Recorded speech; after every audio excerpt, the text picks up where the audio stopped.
Hello everyone, welcome back to the channel. Hope आप सब बहुत ही अच्छे होंगे। इस ब्यूटीफुल से वेदर में आपका वेलकम है। हम आए हैं एक छोटी सी वॉक पर और एक्चुअली हमें निकलना है कल एक ट्रिप पर। बहुत ही एक्साइटिंग ट्रिप होने वाली है। उसके लिए मुझे थोड़ी सी प्रिपरेशंस करनी है जो मैं घर जाकर करूँगी। आज है सैटरडे मॉर्निंग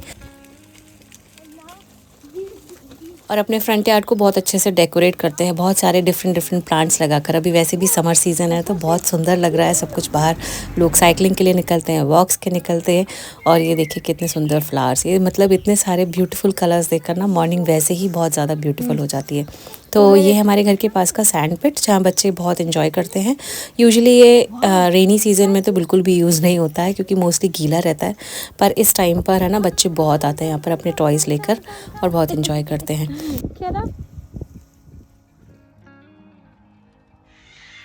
चलिए जी, अब करते हैं थोड़ी सी प्रिपरेशन अपनी ट्रिप के लिए। तो मैंने थोड़े से मखाने रोस्ट कर लिए हैं, थोड़ी सी लाई को रोस्ट कर लिया है। इसमें बस बहुत ही बेसिक से मसाले मिलाए हैं। सिंपल सा लाई को मैंने बस थोड़े से बटर में फ्राई कर लिया है और उसमें हल्दी और चाट मसाला और थोड़ा सा मैंने डाल दिया इसमें काला नमक, अच्छे से रोस्ट कर लिया। बस यही है, एक बढ़िया सा स्नैक हो गया। अगर आप चाहो तो इसमें मूंगफली भी मिला सकते हो, पर मूंगफली हम ऐड नहीं कर रहे हैं, इसलिए हम अलग से लेकर जाएंगे। ये देखिए कितना क्रिस्पी सीख गया है। बहुत ही धीमी आंच पर इसको सेकना है, एकदम क्रिस्पी। अगर इसको एयर टाइट कंटेनर में लेके जाऊंगी तो ये क्रिस्पी रहेगा अभी 7-8 दिन। तो कहीं भी घूमने जाने के पहले ना थोड़ी सी प्रिपरेशन करके मैं ज़रूर लेके जाती हूँ। और ये मैंने एक रील शेयर की थी जिसमें बहुत सारे कमेंट्स आए थे कि विदेश में रहते हो तो विदेशी खाना खाओ, वहाँ रहकर भी अपना इंडियन खाना ही खाना है, वहाँ रहकर भी घर से पूरी सब्जी बांध के ही लेके जानी है। मैं कमेंट्स दिखाती हूँ आपको, फिर बताती हूँ। तो इस रील का मैं लिंक आप लोगों के लिए डिस्क्रिप्शन बॉक्स में ड्रॉप कर दूंगी। आप देख सकते हैं यहाँ पर आपस में ही लोग लड़ गए थे इस बात पर कि घर से खाना ले जाना चाहिए या नहीं ले जाना चाहिए। लोगों ने इनफैक्ट रिलीजन को भी यहाँ पर बीच में ला दिया। I don't know for what reason. मैंने बस एक सिंपल सी रील पोस्ट की थी कि हम जा रहे हैं कहीं ट्रिप पर और मैं घर से बहुत कुछ स्नैक्स पैक करके ले जा रही हूँ। और इस रील का कोई और मोटिव नहीं था, बस इतना ही था कि जब आप घर से जाते हैं तो एक मॉमी को कितना सारा टेंशन होती है बच्चों के साथ में जाने के पहले, कितनी कुछ पैकिंग करनी होती है। चलिए आपके लिए लिंक ड्रॉप करूँगी, आप कमेंट्स ज़रूर पढ़ लीजिए। तो भाई देखो, कहीं पे भी रहे हम अपना जो खाना खाते हैं ना, इंडियन खाना, वो तो नहीं छोड़ सकते ना। यहाँ आकर हम यहाँ के कल्चर में पूरी तरीके से नहीं ढल सकते। यहाँ पे नॉन वेज भी खाते हैं, हम प्योर वेजिटेरियन है। बाहर जाकर है ना ऑप्शंस बहुत लिमिटेड मिलते हैं। और अगर वेजिटेरियन खाना अगर इजीली नहीं मिल रहा है तो भूखे रहने से अच्छा है अपने घर से कुछ एक्स्ट्रा चीज़ें लेकर जाएं। जैसे कि स्नैक्स वगैरह मैं लेके जाती हूँ हमेशा। और स्नैक्स में भी हेल्दी स्नैक कोशिश करती हूँ, क्योंकि बाहर जो भी मिलेगा उसमें जो भी सॉसेस वगैरह होते हैं ना, उसमें पता नहीं कि क्या क्या कुछ मिक्स किया जाता है। तो आई डोंट ट्रस्ट और किस में क्या नॉनवेज का आइटम मिला होगा यार, वो भी लगता है। एक दो और कमेंट्स आए थे कि इंडियन स्टोर ढूंढो वहाँ, और इंडियन स्टोर ढूंढकर इंडियन सामान खरीद के फिर वहाँ से ही बना सकते हैं।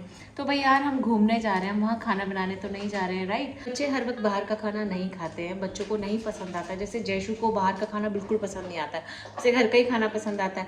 अब अगर हम जयशु के बड़े होने का वेट करेंगे तो तब हम भी बहुत बड़े हो जाएंगे ना, तो तब तक तो वेट नहीं कर सकते। तो इसलिए घूमना तो अभी ही है, तो अभी बच्चों के हिसाब से कुछ घर से बना कर ले जाना ही बेस्ट रहता है।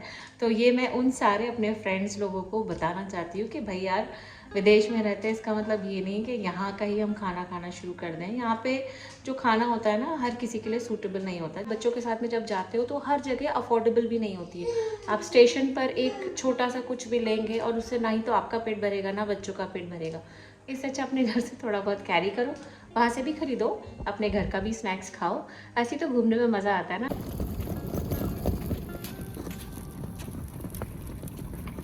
अब हम जा रहे हैं एक और ट्रिप पर। बहुत ठंडा वेदर है यार, ठंड के हमारे हालत ख़राब हो गई और एक बस कैंसिल हो गई।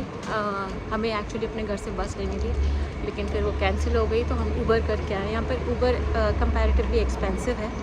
यूएस में थोड़ी सही रहते थे प्राइस, यहाँ पे थोड़ी सी अवेलेबिलिटी की भी प्रॉब्लम है और एक्सपेंसिव भी है। तो हम पहुँच गए हैं एयरपोर्ट। फर्स्ट टाइम हम आए एयरपोर्ट आए हैं, यहीं से हमारी फ़्लाइट है। कहाँ जा रहे हो बताती हूँ आगे चल के। अब जैसा कि नीदरलैंड्स में लोग बाइक चलाना ही प्रेफर करते हैं, बाइक से ही बहुत सारा ट्रैवल करते हैं, तो देखिए इतनी सारी बाइक्स को एक साथ लगाने का कितना बढ़िया पार्किंग लॉट बनाया है यहाँ पर। And it is not only here at the airport, बहुत सारी जगह, बहुत सारे स्टेशंस पे है ना इस तरीके का ही पार्किंग लॉट बनाया जाता है। तो चलिए आपको दिखाती हूँ कैसे बाइक्स को पार्क किया जाता है यहाँ पर। तो ये बाइक ऊपर चढ़ाने के लिए कैसे करते हैं पापा? ये स्टैंड पुल किया, देन पुट इट डाउन, इस पे आप अपनी बाइक चढ़ाइए और उसके बाद में शिफ्ट कर दीजिए ऊपर। इस तरीके से यहाँ पर बाइक सारी ऊपर रखी जाती है।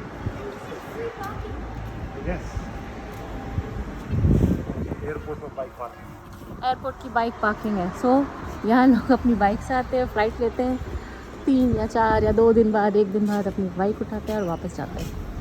सो this is Europe, this is the airport, Eindhoven airport. और हम आइंदोवन में ही रहते हैं। कुछ लोगों ने पूछा था हम कहाँ रहते हैं नीदरलैंड्स में, तो हम आइंदोवन में ही रहते हैं। Oh, it's nice pattern.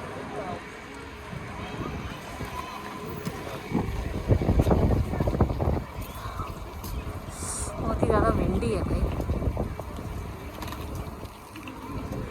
Jisshu, are you ready to go? This is the terminal. बहुत ही छोटा सा एकदम चुन्नू सा एयरपोर्ट, और जो पार्किंग है वो ज़्यादा बड़ी है एक्चुअली एयरपोर्ट से। ऊपर ही कार पार्किंग है, नीचे बाइक पार्किंग थी। तो यहाँ पर ये ऑप्शंस हैं ड्रॉप के, इसमें किस एंड राइड भी है। इसका मतलब ये है कि आइए फटाफट से ड्रॉप करिए और निकल जाइए। ये स्कूल्स में भी ऑप्शन रहता है। सो ये है यहाँ की फुटबॉल टीम PSV, और इसमें अनेक एक फ्रेंड के पापा भी हैं। जो भी ऊपर फ्लोरेसेंट टी-शर्ट्स है उसमें जो लेफ़्ट साइड में है ना, वो अनेक के फ्रेंड के पापा हैं। मैं बड़ा खुश हो गया उनकी फ़ोटो देखकर। सो चेक इन करने के लिए रोबोट है।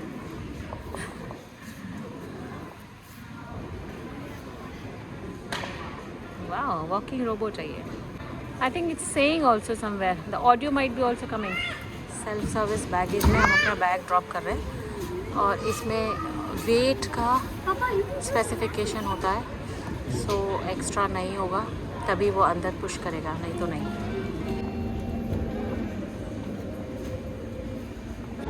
सिक्योरिटी डन, और सिक्योरिटी चेकिंग बहुत ज़्यादा यहाँ की स्ट्रिक्ट थी। और उन्होंने एक एक पाउच खोलकर, क्योंकि जिसमें हमने टूथपेस्ट वगैरह कैरी किया था वो सब कुछ चेक किया। एक छोटे से पाउच में मैंने अपनी कुछ एक्सेसरीज़ रख के लेके आई थी, जैसे ये वाला, इसमें उन्होंने प्रॉपर खोल कर चेक किया। ईटेबल्स तो ऑफकोर्स चेक करते ही हैं, पर हाँ बेबी फूड अलाउड होता है, बेबी वाटर इज़ अलाउड, क्योंकि वैसे जब चेक इन के टाइम पे ना पूरा पानी आपको खाली करना होता है, बट आप बेबी वाटर रख सकते हैं, बेबी फूड रख सकते हैं, वो सब कुछ अलाउड होता है।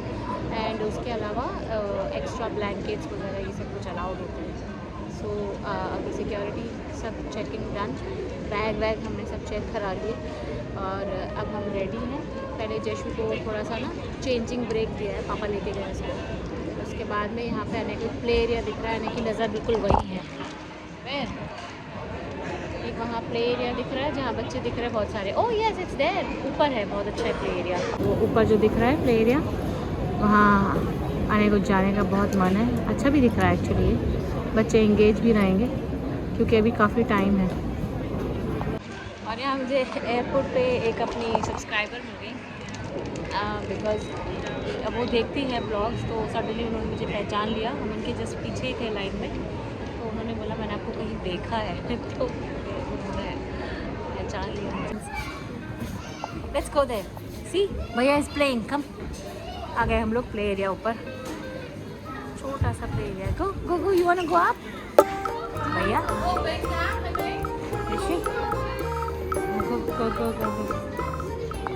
तो किसी एयरपोर्ट पे वाटर फाउंटेन नहीं होता है, और सिक्योरिटी चेकिंग के टाइम पे ऑलरेडी सारा पानी निकाल दिया जाता है। तो आप किसी भी रेस्टोरेंट में जाकर, या जो भी आउटलेट्स होते हैं यहाँ पर, जैसे कि स्टारबक्स है यहाँ, तो मैं वहाँ से वाटर रिफिल करा के लाई हूँ। एयरपोर्ट पे अगर आप हैं और अगर आपको चाहिए बच्चे के लिए पानी चाहिए, बेबी के लिए पानी चाहिए, तो आप वहाँ जाकर रिफ़िल करा सकते हैं। रिफ़िल मतलब आप वहाँ जाकर उनको रिक्वेस्ट कर सकते हैं कि ये बॉटल फिल कर दीजिए, तो they will fill it up for you. तो अगर आपको ये नहीं पता है तो आप ज़रूर ट्राई करें।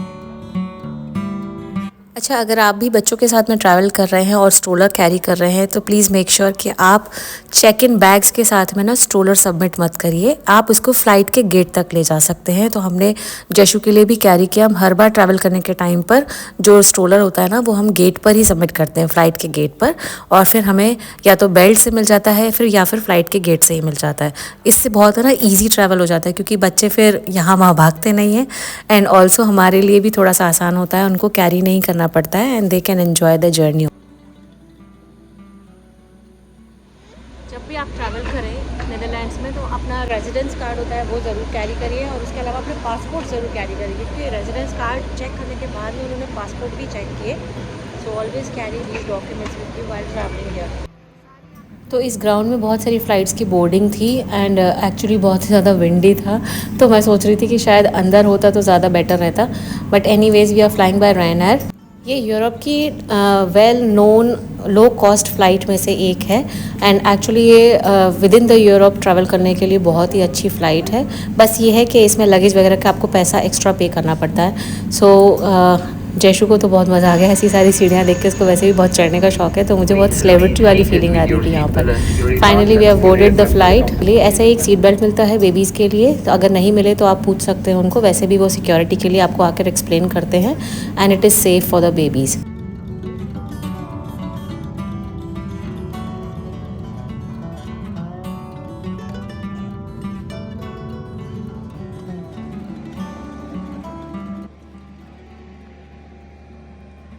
एक्स्ट्रा बैगेजेस, स्ट्रोलर्स, वो सब यहाँ आ रहे हैं।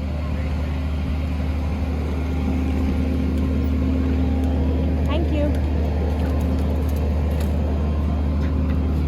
सो जब भी यहाँ पे बाहर कहीं ट्रैवल करते हैं ना, यूएस में है यहाँ पर, तो अपनी डेस्टिनेशन पर पहुँचने के लिए बहुत टाइम लगता है। तो ऐसे ही हो रहा है, हम फ़्लाइट से निकले हैं, अब हमने ट्रेन ली है, इसके बाद में हम बस पकड़ेंगे, and then so on 2-3 modes of transports more, and then we will reach to our destination. और बारिश ने हमारा यहाँ पे भी पीछा नहीं छोड़ा।